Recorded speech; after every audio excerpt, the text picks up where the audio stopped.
तो फैसला कल दोपहर या दोपहर बाद आएगा, जो आज सुनवाई हुई है उस पर। आइए अब नीतीश पांडे के पास चलते हैं। वाराणसी से हमारे सहयोगी इस वक्त सीधा कनेक्ट है, जो कि आज की सारी कार्रवाई पर नजर रखे हुए थे। नीतीश, कुल मिलाकर ये बहुत साफ है इन वकील साहिबान के बयान से, जो कि सुनवाई के बाद बाहर निकले हैं, कि कल कोर्ट जिला जज की ये बता देगी कि आगे सुनवाई कैसे होगी। क्या वीडियो चिप या वीडियो मुहैया कराया जाएगा जो कमीशन हुआ है वादी पक्ष को या प्रतिवादी पक्ष को, या मुस्लिम पक्ष जो ये कह रहा है कि 1991 के प्लेसेस ऑफ वर्शिप एक्ट के आधार पर ये मेंटेनेबल ही नहीं है, ये पोषणीय ही नहीं है, ये बात, इस पर सुनवाई होगी। तो नीतीश, ऐसे ही समझा जाए या इसके अतिरिक्त भी कोई मामला सामने आया है? राजेंद्र जी, देखिए, मामला तो एक और सामने है, लेकिन पहले इस मामले को समझ लेते हैं। आज जो प्रतिवादी पक्ष है वो 7-11 को लेकर बहस करना चाह रहा था। वो कह रहा था कि पहले ये मामला पोषणीय है या नहीं है, इस पर सुनवाई हो जाए। इसके साथ जो वादी पक्ष है वो ये कह रहा है कि जो पिछले दिनों सर्वे हुआ है पहले उस पर सुनवाई हो जाए। फिर चूंकि जो सर्वे है वो भी कहीं ना कहीं 7-11 को कहीं ना कहीं टच करता है, तो इस पूरे मामले में हुआ क्या और पूरा डिटेल क्या है, हमारे साथ सुभाष नंदन चतुर्वेदी जी मौजूद हैं, इनसे जान लेते हैं। तो सुभाष जी, सबसे पहले हम ये जानना चाहेंगे कि दोनों पक्षों की ओर से कितने अधिवक्ता जन आप लोग मौजूद थे और कोर्ट के भीतर की कार्रवाई क्या हुई, किन मुद्दों पर बहस हुई और कौन कौन से खास बिंदु? देखिए, 6-7 अधिवक्ता हमारे तरफ से थे, उनके तरफ से भी 4-5 अधिवक्ता थे और कार्रवाई उन्हीं बिंदुओं पे हुआ। उन्होंने रखा कि चूँकि माननीय सुप्रीम कोर्ट का निर्देश है कि 7-11 पे सुनवाई पहले कर लिया जाए, इसको प्रायोरिटी दिया जाए, प्राथमिकता दिया जाए। सारे मामले अब चूँकि जिला जज साहब के महोदय के कोर्ट में आ गया है, तो हम लोगों ने एक पक्ष अपना रखा कि चूँकि ये तय करना बड़ा मुश्किल है कि ये 7-11 की तरह जो सुनवाई की बात कर रहे हैं, ये तय करना बड़ा मुश्किल है कि ये वाद चलने लायक है कि नहीं है, मेंटेनेबल है कि नहीं है, पोषणीय है कि नहीं, ये तय करना बड़ा मुश्किल है। इसलिए इसको इंटरकनेक्ट इन साक्ष्यों के साथ ये जो कमीशन आई है, रिपोर्ट आ गई है, कमीशन रिपोर्ट को भी इंटरकनेक्ट करिए, उसमें ज्वाइंट करिए और दोनों को सुनवाई एक साथ करिए, तब जाके ये पोषणीयता का जो आपका ऑब्जेक्शन जिस पे आपने लगाया है वो निश्चित होगा, तय होगा कि आपके दावे, आपके ऑब्जेक्शन सही हैं कि गलत है। बिना साक्ष्य के आप कैसे लड़ेंगे, कैसे हमारे दावे को खारिज कर देंगे आप?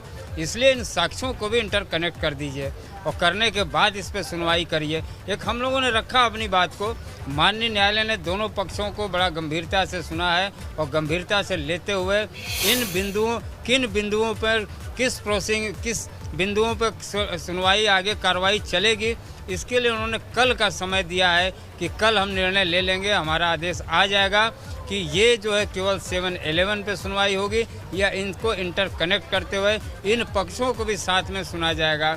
इस पे कल जो है सुनवाई के लिए डेट दिए हैं और कल तय होगा, निर्णय माननीय न्यायालय कल ले लेगा। इंटरकनेक्ट की आपने बात कही, ये इंटरकनेक्ट क्या है, इससे क्या हो जाएगा, हम ये जानना चाहते हैं। देखिए, जब तक उसका नेचर, जैसे सुप्रीम कोर्ट ने भी टिप्पणी किया था कि किसी भी स्थल का नेचर जानना, स्वरूप जानने में कोई बुराई नहीं है, कोई दिक्कत नहीं है, इस पे कोई ऑब्जेक्शन आ ही नहीं सकता। इसको तो सुनना, ये सुनने का सबका जानने का अधिकार है कि उस स्थल का नेचर क्या है, स्वरूप क्या है, मंदिर का है या मस्जिद का है, ये जानना में कोई बुराई नहीं है। तो जब तक आप ये नहीं जानेंगे कि वो मंदिर क्या है कि मस्जिद है, तब तक आप कैसे जो है 7-11 रूल पे ये बात चलने लायक है कि नहीं, कैसे तय करेंगे? पहले हमारा मानना है कि पहले उसके उसका स्वरूप तय हो जाए, उसका नेचर तय हो जाए कि ये मंदिर है कि मस्जिद है, तब आपका ये नीतीश, आ गई बात वकील साहब की, जो हिंदू पक्ष के वकील है। डिफाइन ही नहीं है, हम तो बार पहले भी कहते थे कि ये डिफाइन नहीं है, परिभाषित। सुभाष नंदन जी की बात से इसके पहले भी परिभाषित नहीं था कि मंदिर है कि मस्जिद है। आप सुभाष नंदन जी की बात से जो है नीतीश, ये जाहिर है कि कल कोर्ट ये साफ कर देगा कि जो मुस्लिम पक्ष का ऑब्जेक्शन है कि ये वाद मेंटेनेबल है कि नहीं है, जो वादी पक्ष का है, या जो चिप है, वीडियोग्राफी है, वो भी मुहैया करा के उस पर भी साथ साथ सुनवाई होगी। बहुत बहुत धन्यवाद नीतीश, इस विषय को बहुत स्पष्ट करने के लिए हमारे दर्शकों के सामने।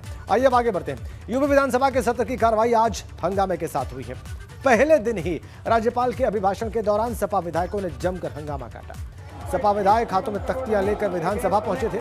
सपा विधायक प्रदेश में बढ़ती महंगाई और कानून व्यवस्था पर हंगामा कर रहे थे। वेल में आकर भी विधायकों ने हंगामा किया और नारेबाजी के बीच विधानसभा में राज्यपाल ने अपना अभिभाषण पढ़ा और सरकार की मंशा को सबके सामने रखा।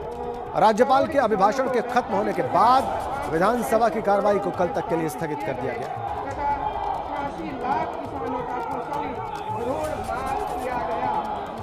पिछले 5 वर्षों में मेरी सरकार तो यूपी विधानसभा के बजट सत्र की शुरुआत हो गई है। विपक्ष ने जोरदार हंगामा किया। इसके बाद डिप्टी सीएम केशव प्रसाद मौर्य ने सपा पर हमला बोलते हुए कहा कि जनता को सब पता है, सपा के चरित्र को जनता अच्छे से समझती है। समाजवादी पार्टी का जो चरित्र है, जिसके बारे में प्रदेश की जनता खूब अच्छी तरीके से जानती है, उसी प्रकार का उन्होंने आचरण आज सदन के अंदर करने का काम किया। जब अभिभाषण पढ़ा जा रहा था तो एक प्रतीक तौर पर किसी को विरोध करना होता है तो वो करता है, और सरकार के खिलाफ उन्हें कुछ भी विषय ध्यान में आता है तो वह जब महामहिम राज्यपाल जी के अभिभाषण पर चर्चा होती है तो विपक्ष अपना पक्ष रखे। जब उनको जवाब देने का काम होगा तो उनको जवाब दिया जाएगा। उसके अतिरिक्त अगर कोई उनके सवाल हैं तो वो अपने सवाल रखें, क्वेश्चन आवर में रखें। लेकिन आज जो प्रदर्शन उन्होंने सदन के अंदर किया है वह अशोभनीय है, और मैं यह मानता हूं कि समाजवादी पार्टी